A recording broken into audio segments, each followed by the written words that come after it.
Hey, what's going on, guys? It's John Shea from the Voices of Marketing podcast. Today I'm here to show you a tutorial on how to use Vodburner for the PC. Vodburner will also work on Mac, but I've heard that if you have a Mac and you're going to be doing Skype recording, your best bet would probably be to look at Ecamm Recorder. I haven't actually used that solution, but I know a lot of the big name folks, people like Andrew Warner of Mixergy, David Siteman Garland of the Rise to the Top, those folks all use the Ecamm Recorder because they own Macs. So if you're going to be using a Mac, I probably wouldn't recommend Vodburner, mostly due to price. Vodburner for the PC, though, great solution. It's probably one of the best, if not the best, out there for Skype.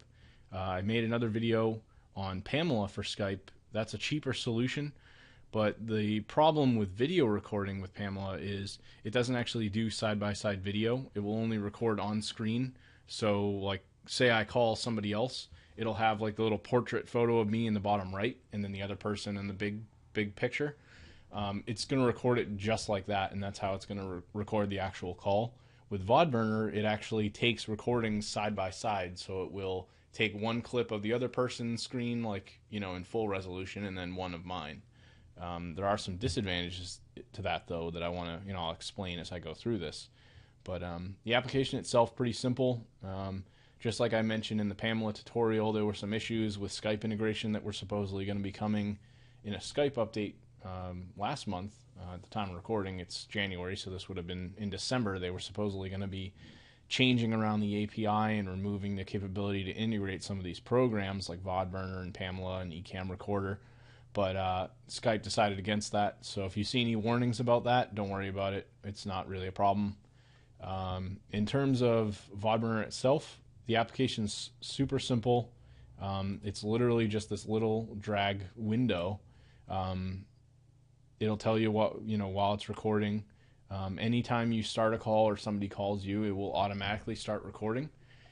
You can change options in here, like whether or not to, I think, I'm actually not 100% on this, but I don't know if Vodburner has it.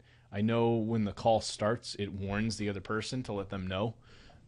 I think you can actually choose whether or not to tell them or not, and it'll send them a message through Skype chat so they know, okay, the call's being recorded.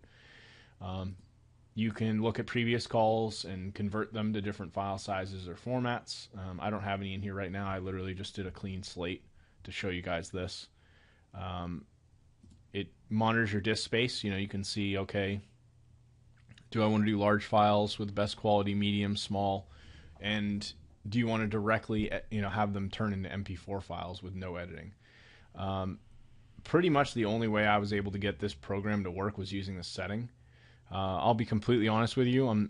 I actually bought this program. It's $100 now. I think I got a discount on it through a coupon code. I think I got it for like 70 or 80.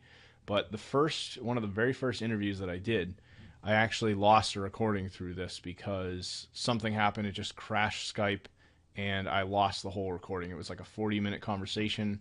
Took me 2 months to get the guest back on my show.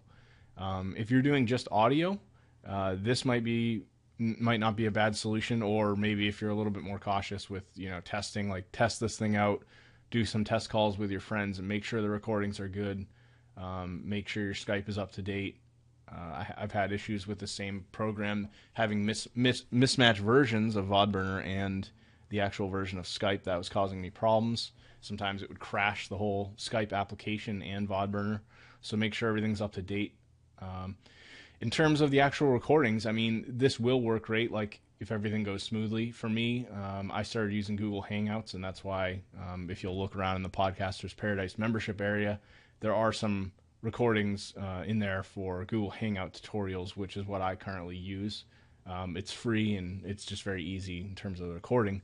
But I'm not going to discredit Vodburner because Skype's a great platform, and that's kind of what everybody's using. Everyone's familiar with it. If you reach out to someone to interview them, that's what they're going to assume you're using. People aren't really as used to the Google Hangouts yet. Back to, I guess, really the talking about Vodburner itself. They're going to give you an idea, like, right now I've got 250 plus gigs free. They're going to show you like a little bit of stats about your recordings. There's not really, there's some stuff that you can configure in here, but it's pretty limited. You can set up automatic recording, some audio stuff, camera recording. And one of the big things here is if you want to do editing, you can record directly into MP4, and it shows you here that you're going to save a lot of disk space, you're going to save time because of the production of the video. But then you can't edit, you can't edit your videos, so that could be a real disadvantage. If somebody decides to swear or something and you don't want that in your video, that's obviously going to be something you'd have to go back and use something like a Camtasia to edit out. The quality isn't going to be as good, and you're not going to be able to record group video calls with more than 2 people. So there are some advantages, disadvantages to using this setting. I found the production, I couldn't get anything to produce with this particular application if I did not use the small setting and just have it directly do MP4. I think I did it a few times with editing, but I really don't edit a lot in my shows, so I wouldn't find it something you necessarily need to do. In terms of starting up, I guess I'll give you a really quick demo and hope my Skype doesn't crash on me. Let's see. I'll be right back. I'm going to go down the hall and answer that on my tablet.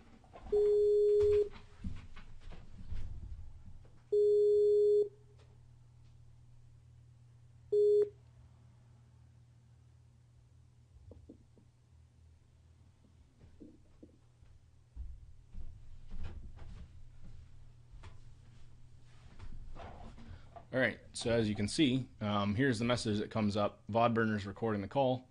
Is the other party aware that the call is being recorded? If not, you should tell them. So you can automatically have this message show up. This is what I was talking about at the beginning of the video. You can say send message. So that's going to send, if I bring up my chat. I don't know. Apparently there's a warning if you heard that error noise coming up. Vodburner is complaining about the video quality. So like I said, I've kind of had mixed results with this program.